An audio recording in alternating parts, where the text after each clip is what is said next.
समस्त प्रकार के दुखों से भरा हुआ है।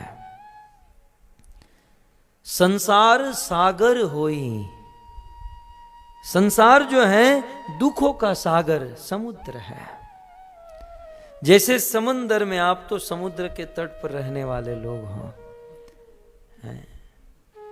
एक तो समुद्र की विभूति देखते हो और एक समुद्र पर किनारे पर जो खड़ी रहती वो विभूति देखते हो।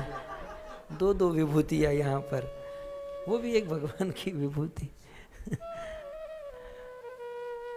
संसार सागर होई, जैसे समंदर में जल ही जल होता है, वैसे ही संसार में दुख ही दुख है, चाहे मानो या ना मानो। बुद्धिमान वो है जो इस दुख का एहसास करे, जो इस दुख को समझे। कई बार कुछ लोग कहते हैं ना, प्रभु मैं बहुत सुखी हूं, आई एम वेरी हैप्पी। अब हम पूछते हैं ना कैसे हो, मजे में, आनंद में, मौज में, तब समझो कुछ गड़बड़ है। क्योंकि यार बनाने वाले ने गीता में कहा कि अर्जुन ये दुनिया मैंने बनाई और ये दुनिया मैंने कैसी बनाई, दुखालयम अशाश्वतम। अब बनाने वाले ने इस पर लेबल लगा दिया कि दुखालयम, तो फिर हम ऐसा कहे कि हम सुखी हैं, मतलब कुछ गड़बड़ है, कुछ अज्ञान है। और जब कोई आपके पास आए कि मैं बहुत दुखी हूं, परेशान हूं, समझो बंदा परफेक्ट जा रहा है, एटलीस्ट संसार का स्वरूप समझ रहा है, गीता से निकट चला गया है। क्योंकि भगवान ने जो संसार बनाया उस संसार को ठीक से समझ रहा है। जैसे समंदर में जल ही जल, पानी ही पानी होता है, ठीक उसी प्रकार इस संसार में दुख ही दुख है। कोई तन दुखी, कोई मन दुखी। हम रोज सुबह मंगला आरती में गाते हैं, संसार दावा नल लीढ़ लोका। विश्वनाथ चक्रवर्ती ठाकुर का ये गुरुवाष्टकम, कि ये संसार दावानल की तरह जल रहा है। दावानल की तरह। तो कहते हैं संसार सागर होई, हम सब लोग दुख रूपी इस भवसागर में डूब रहे हैं, गोता खा रहे हैं। और ऐसा भी नहीं मरने के बाद सब खत्म हो जाएगा, मरने के बाद दुख और बढ़ता है। एटलीस्ट मनुष्य शरीर है, मरने के बाद गधा बने, बैल बने, कुत्ता बने, बंदर बने। तो इस भवसागर में हम लोग डूब रहे हैं। संसार सागर होई, लेकिन तत् इच्छामि यो नरः। इस भवसागर में डूबते हुए यदि मनुष्य जीवन प्राप्त हो जाए तो मनुष्य इस भवसागर को पार कर सकता है। कैसे? गीता नाव समारहिय पारम घोतु सुखे नच।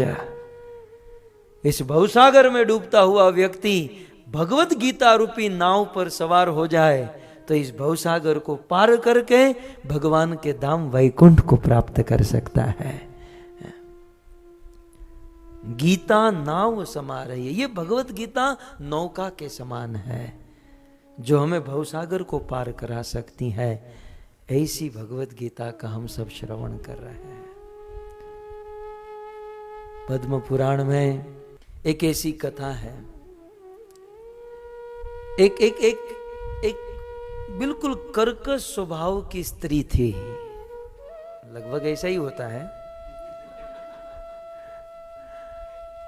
लेकिन यहां तो बहुत ज्यादा ही कर्कश स्वभाव था।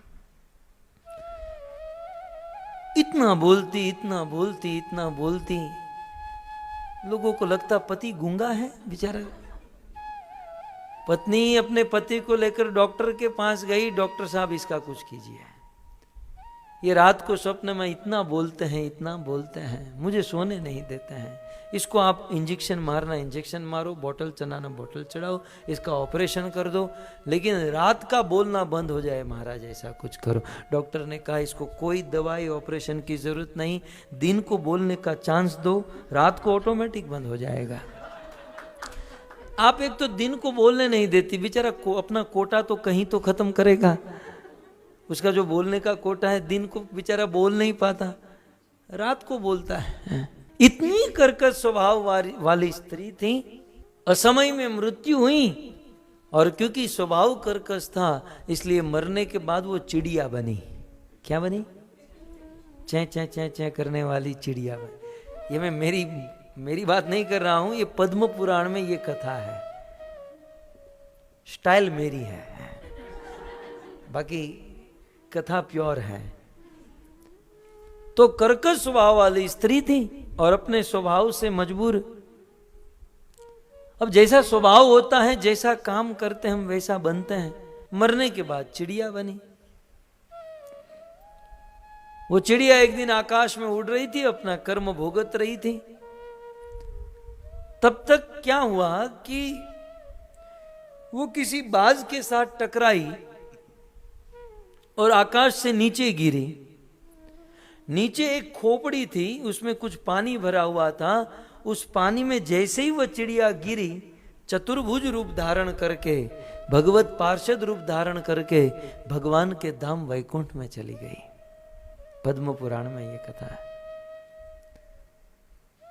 तब ऋषि मुनियों ने व्यास जी को पूछा कि प्रभु, जिसने अपने पूरे जीवन में केवल कर्कश स्वभाव रखा, दुनिया की चर्चाएं की और कर्मवश चिड़िया बनी, उसे तो बहुत सारे कर्म भोगतने थे, लेकिन उस जल में गिरकर चतुर्भुज रूप धारण करके वैकुंठ चली गई। इसका कारण क्या? तब व्यास मुनि पद्म पुराण में लिखते हैं कि यद्यपि वो उसने पाप किया था, वो अपना कर्म भोगत रही थी और सदियों तक उनको कर्म भोगतना था, लेकिन जिस खोपड़ी में वह गिरी, वो जिस आदमी की खोपड़ी थी, वह आदमी भगवत गीता का पाठ करता था। सो भगवत गीता का पाठ करने वाला आदमी मर गया और उसके शरीर की खोपड़ी में कुछ जल बारिश का पड़ा था। वो जल भी इतना पवित्र हो गया कि उसमें ऐसी कर्कशा नारी चिड़िए के रूप में गिरी, चतुर्भुज रूप प्राप्त करके वैकुंठ चली गई। भगवत गीता पढ़ने वाला, सुनने वाले के मरने के बाद भी हड्डियों में इतनी पवित्रता होती है, तो जीते जी क्या कहना। क्योंकि भक्तों, भगवत गीता कोई साधारण ग्रंथ नहीं, भगवत गीता साक्षात भगवान का स्वरूप है। भगवत गीता को कोई साधारण पुस्तिका मत समझिएगा, जैसे हमारे बच्चे स्कूल कॉलेज में पढ़ते हैं, हिस्ट्री, ज्योमेट्री है। ये कोई पुस्तिका नहीं, साक्षात भगवान का स्वरूप है।